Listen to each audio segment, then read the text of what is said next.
then at the production meeting, Vince said, Raw was really good last week, so we gotta start knocking that shit off and like tone it down every week so we can bog down the popular SmackDown guys that are getting moved over.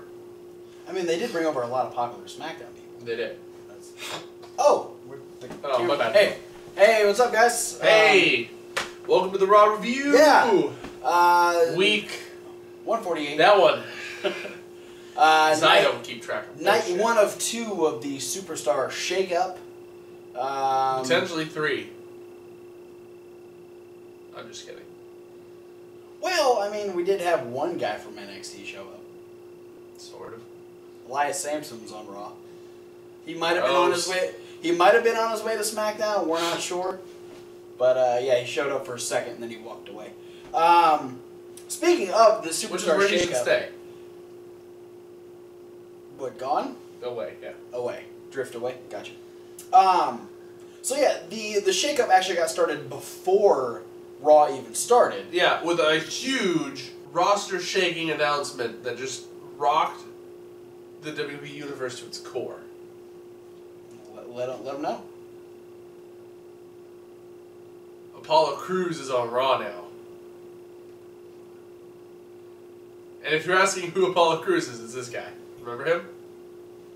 You might remember him from his time in NXT. It's okay if you don't remember who he is. Because he hasn't done anything since the draft. He hasn't been relevant for a while, so bye. But other people that didn't actually show up on Raw that got drafted were Heath Slater, Rhino, and Kalisto. Yeah. So Kalisto's a great move because now he gets to be added to the Cruiserweight division. Yeah, if they don't, they're dumb. Fuck, if you do not add Kalisto to that roster, you are a moron. Whoever does not do that. You at WWE are a collective one moron. Yeah, the Raw creative team is a moron. But we looking at you, R.D. Evans. Yeah, but we started with even more switches. Yeah. Because John Cena and Nikki Bella were being portrayed by Raw's new superstars, The Miz and Maurice. Yeah. We got Raw's first Total Bella bullshit segment, where they did their usual, I'm Robo Cena, and I'm really annoying Nikki Bella. And that lasted for... You didn't do it right. It didn't sound like a question. John... that was quickly followed up by the Intercontinental Champion, Dean Ambrose. What? Who thought for sure it was John Cena and Nikki Bella. And when he found out otherwise, he dropped the Miz. Yes. Hard. And Miz was none too happy about that because Miz and Maurice actually interrupted a conversation, or it was more so interrupted Sami Zayn badgering Kurt Angle. Yeah. Sami's just really trying to make sure he's on good standings. Plus, he wasn't quite sure he wanted to go to SmackDown. Yeah, Sami was basically just trying to get confirmation from Kurt one way or another if he was going to stay on Raw or go to SmackDown. Yeah. And Kurt was in the middle of, sort of like hinting that SmackDown has a lot of interest. A lot of interest in Sami Zayn, and then Sami Zayn was trying to like figure out potentially like, okay, can we quantify the amount of interest? As in potentially, if I'm going to SmackDown, which SmackDown guys are coming over in my place? Yeah. Sort of thing. Before Kurt could give him an answer, that's when The Miz and her husband, Mike, her husband Mike, came in and... The Miz and her husband Mike? Yeah. I'm so confused as what's happening. I'm just saying that The Miz is the one with the vagina. Well, yeah, Maurice... Or Mike is the one with the vagina, I mean. And Maurice is the actual Miz. What? Yeah. That turned into a singles match later, which was a pretty good match. Yeah. It's not the first time we've seen it, though. Yeah. No, it's been a while, though. Yeah. Since they have been split up since that one pay-per-view. Which one was that? Oh, yeah, they went against each other in Survivor Series. Pretty sure, yeah. Wasn't that it? For the Intercontinental title? Yeah. Yep. I remember. Yep. Wasn't that long. Nope. Never mind. Match was good, though. Yeah. Maurice tried to get involved, tried to hold Sami Zayn's leg as he was sliding back into the ring, and allow Miz to hit the skull-crushing finale. But Sami Zayn was able to turn it into the rolling prawn hold and pick up a win over The Miz. Ole, ole, ole, ole. Yeah, Miz did that a lot during the match. We also had a return match from last week. The New Day, short one, Kofi Kingston. We're trying to get some retribution for what happened to Kofi and the ice cream bicycle, the pop cycle, at the hands of the Revival last week. Who done broke Kofi's ankle? Yeah. Kofi, it actually, apparently it was a legit surgery. Kofi actually had to have surgery on his ankle, so he's going to be out for a couple of weeks. But the New Day had a blow-up doll Kofi, because he was there in spirit. It was weird. And the Biggie kept grinding on it. Yeah. Well, I think it was unintentionally, but at the same time, just having it product placement. Having it in that general area, it's bound to get grinded on because it's Big E. At least you didn't lick it.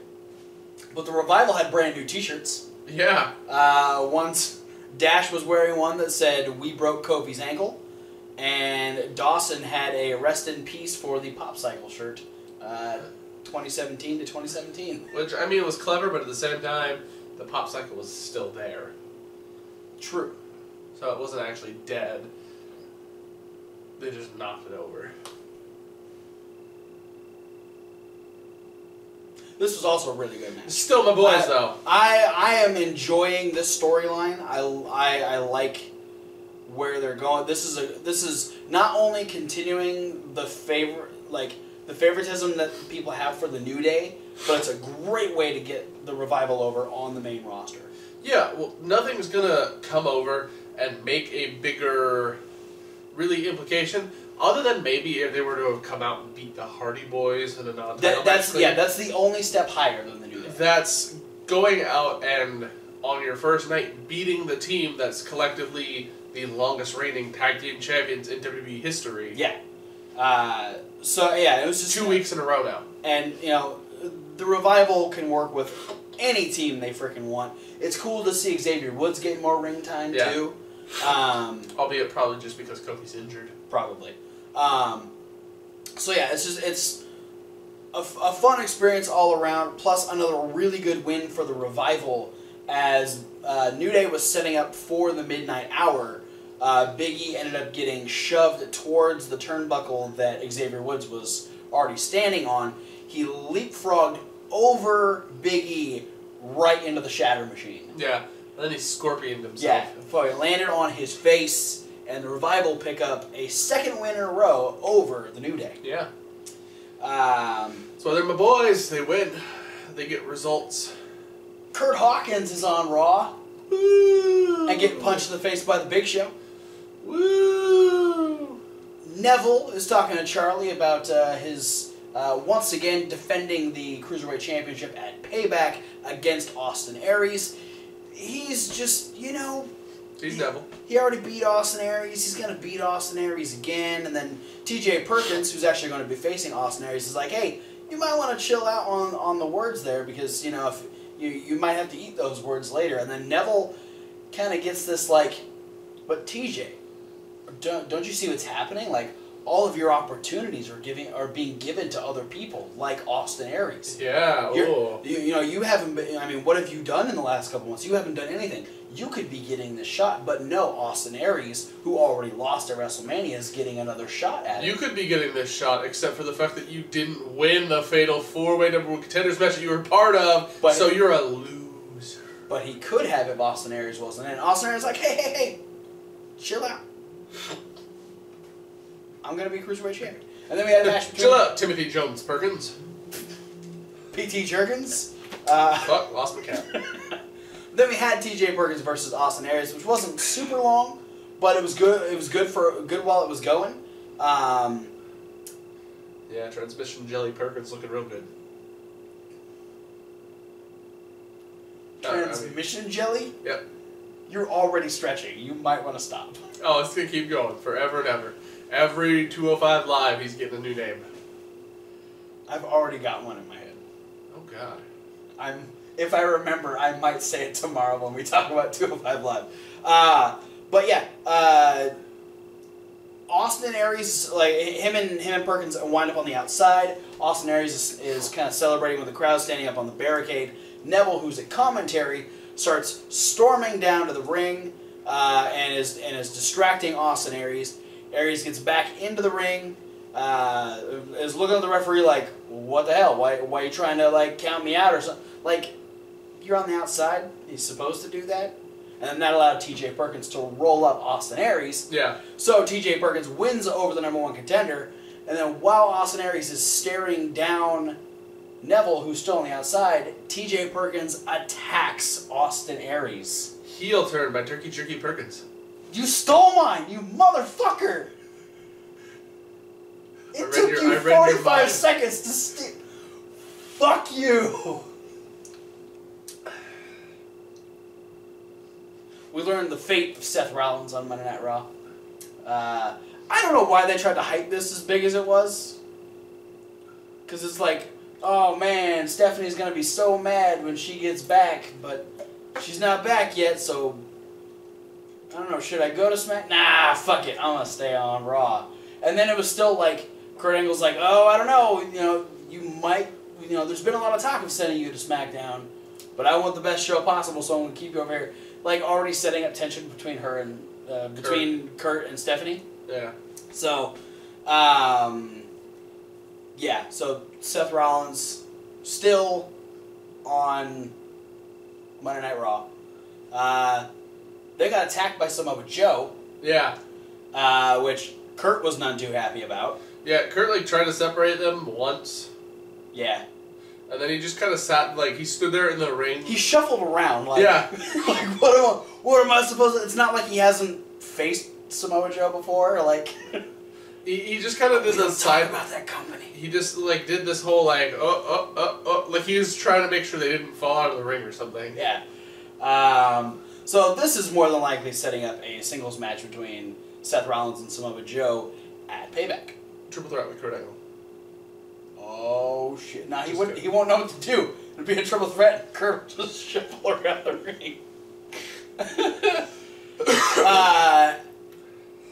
Anyway, after the issues, prove that he's bad at triple threat matches. Yeah, he lost both of his titles. He lost the Eurocontinental Championship. He did. To two different people. Without being pinned. He is the worst at triple threat matches. Nia Jax got some revenge on Charlotte after the attitude that she started throwing around the ring after the loss of the 6-women tag match last week. Charlotte, I mean, she moonsaulted Nia in the face. With her legs. With her like, leg. Knee to the side, like right here, right about this region. Yeah, but like Charlotte straight went face first into the floor. Yeah, no, there was like, as much as this match wasn't like a technical, amazing match that we're used to kind of seeing between like Charlotte and Sasha, and Charlotte and Bayley, who have like amazing chemistry. This match was very physical, though. Nia, starting from WrestleMania, or the build to WrestleMania, Nia is doing what she should have been doing the whole time, which is good for her, because she does end up beating Charlotte with a Samoan drop. But yeah, she's getting these moments where she gets to show her dominance, and it kind of it actually gives her like that I'm bigger than the rest of the roster feel. When it doesn't work as well when she's beating up like jobbers and stuff like that, and then she's losing to the people on the women's roster. Why are you staring at me? Are you telling me that a Samoan wrestler did a Samoan drop?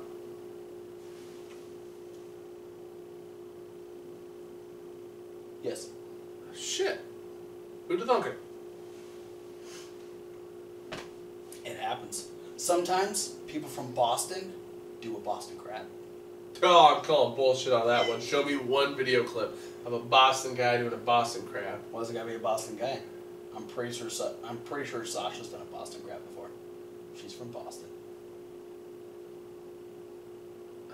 I don't recall ever seeing it. Mic drop. Jinder Mahal got his ass kicked by Finn Balor, and this was my favorite part of Raw. Not without, like, almost knocking what the fuck, Jinder? Balor out cold. Jinder threw a fucking forearm that knocked the fuck out of Finn Balor. Finn Balor dropped headfirst to the canvas and had like road rash on his forehead after the match from this because he just folded it looked pretty much like you could almost argue that Finn Balor got temporarily knocked out. He might have, because the match didn't go much longer than this spot. No. Because it literally stayed in that area of the ring for the rest of the match. And I think the rest of it was just Finn going off of instinct. Like, this is what because wasn't it just like the sling blade, the drop kick? Yeah, it was like, I don't remember what Jinder came up to try to do, but yeah, he ends up getting taken down. Finn immediately goes up, hits the coup de grace, and wins. And yeah, and then they show the replay, and then him just like dropping. I was like, is Finn even aware of what's happening? Then, if Finn wasn't aware, he probably doesn't remember any of the shit that happened next. But Bray Wyatt is now on Monday Night Raw. Oh man! And announces that that he's shipping Finn Balor and Jinder Mahal together. If you say anything close to what I think you're about to say, I'm going to be more mad than when you stole Turkey Jerky Perkins. Okay, then I'll keep it to myself. Damn right. Bray Wyatt does announce that the WWE Championship match between him and Randy Orton, the House of Horrors match, is actually going to be on the Raw pay-per-view Payback. Holy... Which is... okay. Don't know why. Because it's happening first. Good point. They just got to get that shit out of the way. This is WWE's way of saying, it sounded cool, but we're in over our heads. We don't even know what we want out of this match. Yeah, that's... So let's try and get it, like, done out of the way as quick as possible.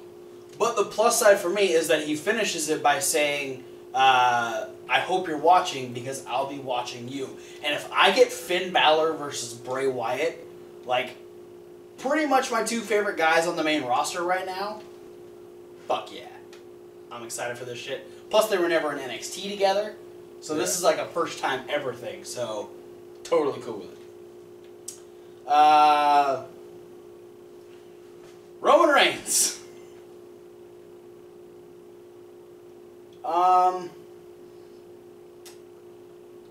Let me tell you. Go for it. There's this, like, lesser-known guy on the Raw roster. His name's Braun Strowman. Was he on NXT? He made a couple appearances on NXT as part of the Rosebuds. What? Yeah.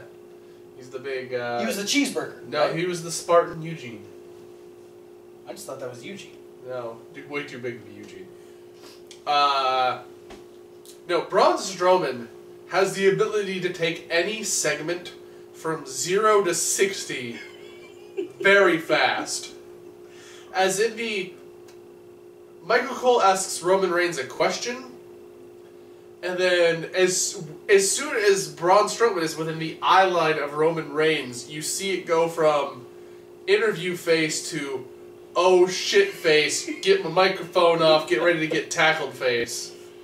Yeah, no, it took... And Braun proceeded to annihilate Roman Reigns for about 5 straight minutes of some of the most glorious Raw television that's happened in the past ever. So, my thing with this, like, not even talking about what happened post this interview that we had, they took Roman Reigns from that massive heel reaction last week, and I felt like they were really trying to make him like, oh man, I feel so bad for retiring The Undertaker. Like, they tried to make him almost like he was apologizing for it. But he was still trying to like man up about the whole situation too, though, because he's like, but I did what, like, he's like, It's bittersweet, but I did do what I said I was going to do. Yeah. Roman wishy-washy reigns. Yeah. I didn't want to do it, but I said I was going to do it, and I did it, so that makes me cool, right? No. What makes you cool is getting your ass beat by Braun Strowman. Getting your ass kicked by Braun Strowman. So yeah, they immediately fight. Braun hurls him over a couple of carts. His head goes through a table. Yeah. The rest of him misses the other table. Then that's followed up by another brawl where he gets thrown into a shutter door. He then gets one of those little rolly carts smashed into his face. He gets put on a stretcher. He gets power slammed onto onto the other crates that are on the ground. Then he gets put on the stretcher, and as soon as he gets locked onto the stretcher, Braun comes in, grabs the stretcher, and shoves it off of like the loading dock, and it falls out into the parking lot. So then they get that stretcher up and into an ambulance, and then Braun isn't done, so he flips the fucking ambulance. Okay! Like, I was mad. Braun Strowman, ambulance flipper. But overkill. Now, and on top of this, Roman only suffered a couple of broken ribs and a separated shoulder. And internal injuries. Which can be pretty serious. Yeah. I feel like there should have been a lot more superficial damage considering what happened. Yeah, I mean, I think that's why they did their best to not give us like any close-up shots of Roman Reigns. Yeah, they tried to hide it as much as they could. But I mean, they even hedged it a little bit with Corey saying, considering that's what we've heard so far, Roman Reigns is extremely lucky. Yeah. He is Superman. No, you know why he has less superficial damage? It's that fucking vest that he's always wearing. That's why he can take like 80 chair shots and still get up. He's got all that padding. His favorite wrestler growing up must have been D'Lo Brown. He's like, I want what D'Lo's got here, but I want to go on both sides. Double protection. He learned from D'Lo Brown. So yeah. This was cool. The crowd chanted... Na na na na. No, I mean, legit, the crowd popped hard every time Braun did something to Roman. Yeah, no. To the point, like, they start, like, once Roman interrupted the interview, they started chanting, "Thank you, Strowman." Yeah. When he pushed him off the loading dock on the stretcher. Huge pop. Huge pop and a yes chant. And, yeah, and then once he they started doing the goodbye song once they loaded him into an ambulance and actually got him out of the building. So needless to say, at this point, for the Raw fans, Braun Strowman is now the greatest man that ever lived. Yes. Replacing Austin Aries. Or Austin Aries. Austin Aries, who will now take the moniker Mountain Among Men. But that's only when you're referring to his package. Oh yeah, his huge package. It's an amazing package. Yeah, we had an 8-man tag team match where... Surprise, surprise! The Jobbers, the Shining Stars were actually on Monday Night Raw, and they teamed with... I thought you were talking about the club. Well, I was going to say they teamed with the other Jobbers, the club, to take on the #1 contenders. Because Raw needs a team equivalent to the Ascension team with the Vaudevillains. Oh, they don't even have a full Vaudevillains on SmackDown anymore. Simon Gotch was released last week. Epico is soon to be released. Oh, shit. They would take on the team of the #1 contenders, Cesaro and Sheamus, and the Raw Tag Team Champions, the Hardy Boys. Go figure, the ones that are in the title picture won the match. Say what? And go figure, it was the champions getting the fall over the lesser relevant team. Not only the lesser relevant team, but the lesser relevant member of the lesser relevant team. So the Simon Gotch. Yes. In this case, it was Epico. With a twist of fate and a swanton, he loses the match. Yeah. Hey, Jeff. You get a little stiff with them swantons. Jump a little. Like, you don't need to go up as much as you gotta go out, Jeff. Just... no one really gives a shit about Epico, but... maybe if you take Epico out, they'll rehire Carlito. Yeah, right.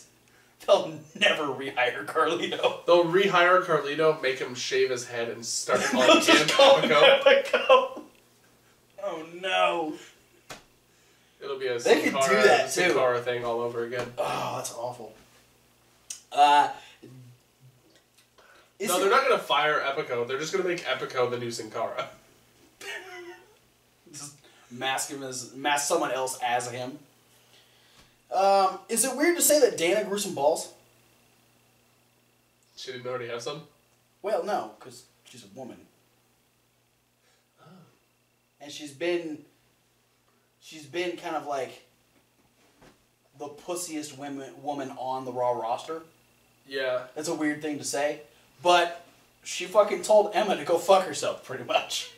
And she had a book. No, it's more like, I fuck myself. And then left. Or ends, yeah. And then Emma was like, to one side and look ominous. Yeah. I'm gonna beat your ass. No, she had her own book. She had the How to Be Your Own Protege book. Which is fantastic. Which was just like something that looked like they printed it out last second. Yeah. And folded it over just another random book. She was reading Harry Potter. Alright. Yeah, Dana doesn't want to be anybody's protege. She wants to be her own protege, and she's going to beat somebody's ass. And so that might next, start with Emma. So, no, this Tuesday, Yeah, she'll show up on SmackDown. Dana Brooke will show up on SmackDown as Natalia's protege. She'll get punched in the face by Carmella. No, Becky Lynch, every week. Okay. Becky's going to start naming her fist Sasha. Because, well, Sasha and Bayley were in the next segment. They were. Sasha talking about how she wants to be, she's happy for Bayley. That Bayley got to have her moment. She got to have her WrestleMania moment. That's awesome. But now that moment is over. And now Sasha... Because WrestleMania's been done for like a week. Yeah. 8 days to be exact. Or 9 when you're watching this. Potentially more.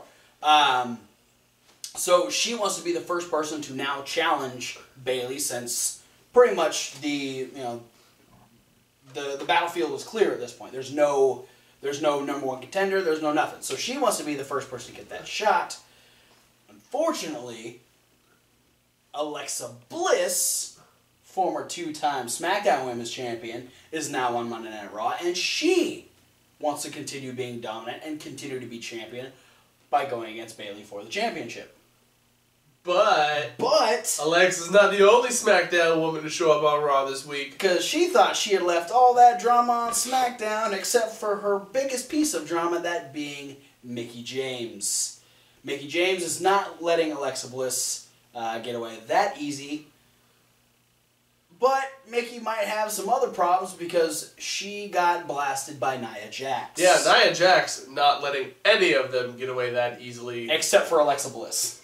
Yes. I think Alexa's still got her own in the way that, like, Nia Jax knew, I have to attack Mickie James. I have to attack Sasha. I have to attack Bayley. All I have to do is stare at Alexa and make Alexa's like, that's cool. All it takes is for Nia to stare at Alexa to make her feel inadequate. Because Alexa is... Alexa is the size of Nia's leg.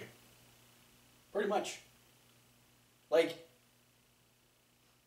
if the women's roster was a Megazord, Nia's the Megazord, and the legs are Alexa and Sasha. Yeah. Like the torso is Charlotte, and Bayley and Dana are the arms. And then just Nia Jax head on top. Yeah. So yeah. That is a weird... If somebody in the comments or put it on the Facebook fan art. Tweet to us, fan art, the Nia Zord. Please. Made of all the oh my god, please. Do it. That would be awesome. We'll send you the Roman Reigns shirt. Yeah. If you want it. We'll send you the Roman Reigns shirt. Whether you want it or not. And the Roman Reigns Funko. If you want it. Because it's not going to go on this set anymore. But yeah, so now... Can only imagine who's going over to SmackDown as far as the women's division is concerned. Charlotte and Dana. My bad. Maybe. Charlotte and Emma. Charlotte and Alicia bollocks. She's on 205 Live. That doesn't count. Unless Kalisto gets added to the show, then it counts. But we won't know that until tomorrow, maybe. But our main event was a champion versus champion match. As Brock Lesnar faced off against...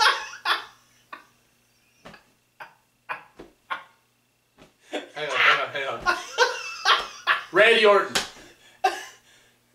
What? I literally spent that entire time trying to remember who the champion on SmackDown was. You want to know what's funny? The other day I was thinking, okay, who's the U.S. champion on Raw? It's Kevin Owens. Yeah. Kevin Owens took on Dean Ambrose because Brock was on twice last week. Why would it be on this week? I think he was on 3 shows in a row. He's definitely not going to show up this week. That's way too many appearances for Brock Lesnar. So, yeah, we had Dean Ambrose versus Kevin Owens. Always a solid match. We've seen it a few times.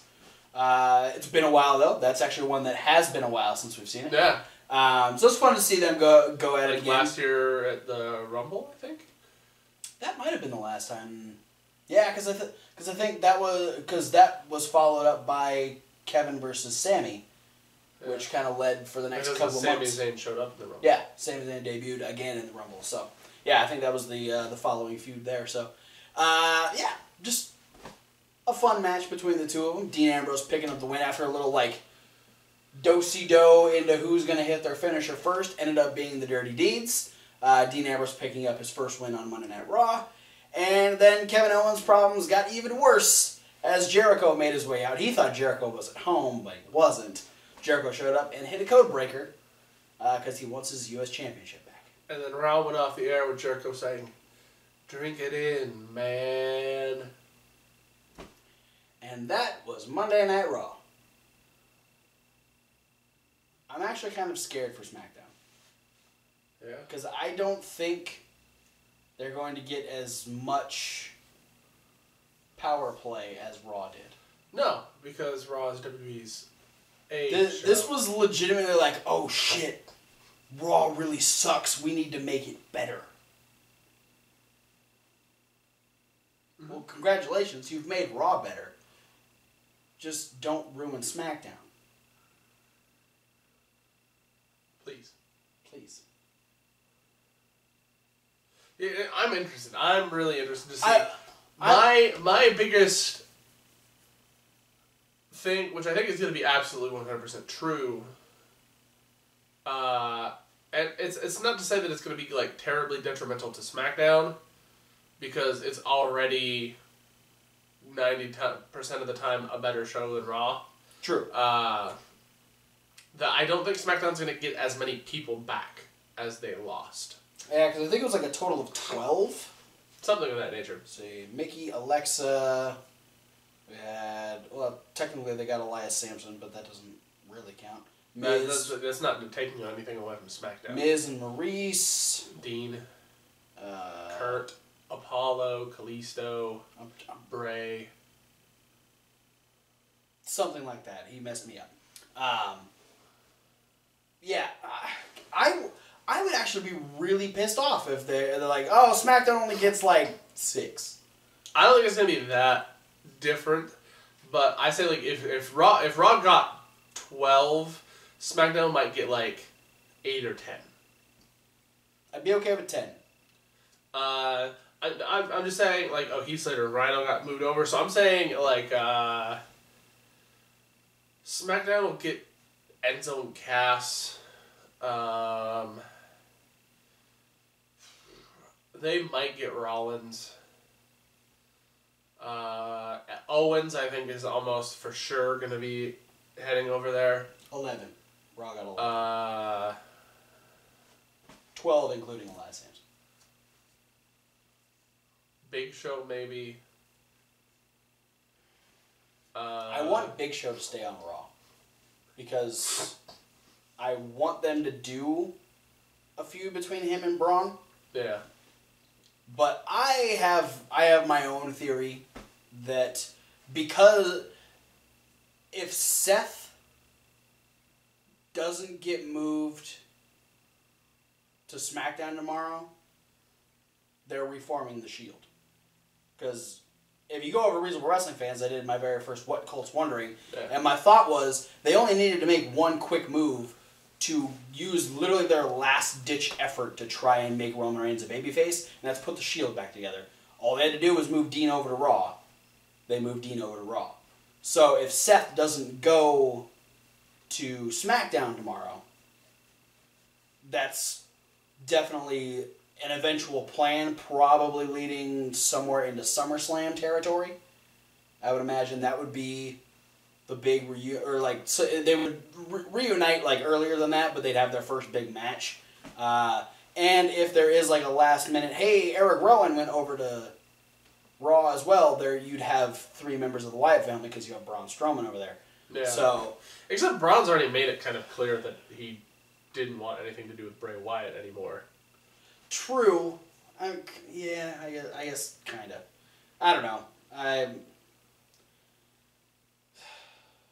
I'm worried, but we'll find out. I think if they reform the Shield, it's not going to be until next year. Vince has too much of a raging erection for pushing Roman Reigns by himself. Yeah, he probably didn't hear any of the reaction that happened tonight.